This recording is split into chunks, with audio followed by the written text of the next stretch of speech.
Shenley Distiller's mailroom, 37th floor, Empire State Building. A humble beginning for Bill Bernbach, you could say. Though he had a plan. Bill had graduated during a difficult time. The Great Depression meant unemployment was at record highs and morale rock bottom. But there was something rosy about his future that even he started to believe. His plan was simple. Go to the office with proof of the original ad.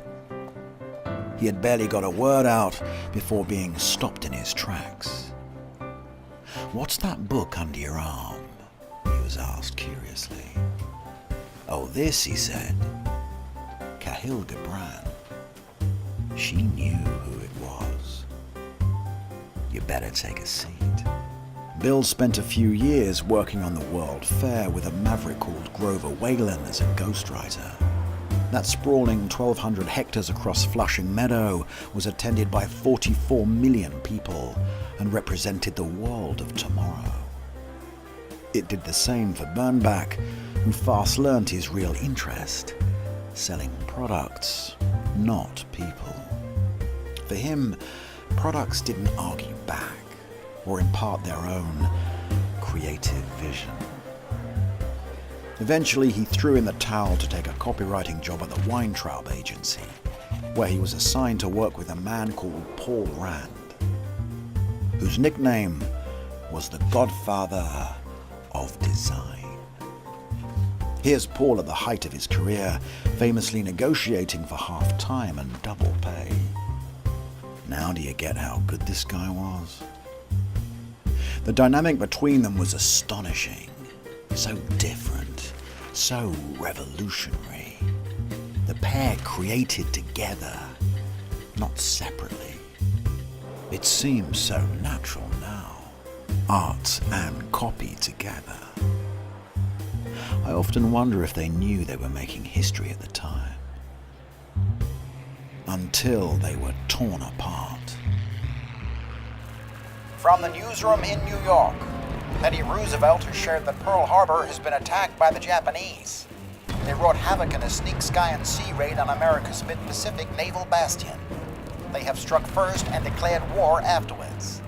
We call on all men able to do so to come together and fight for this great nation. Bernbach was able and got the call up to serve, but not for long.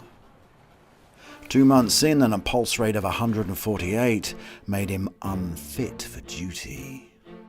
As the clock neared 5 in some far-flung part of the world near Hawaii, Ned Doyle began preparing food for the 500 or so officers who'd be refueling after a long day of drills and training exercises. This hard-smoking, hard-drinking, hard-swearing Irishman was practically a parody who hated his job. He dreamt of camaraderie, brothers in arms, working together to protect the sovereignty of this great nation. Some string pulling eventually got him his wish.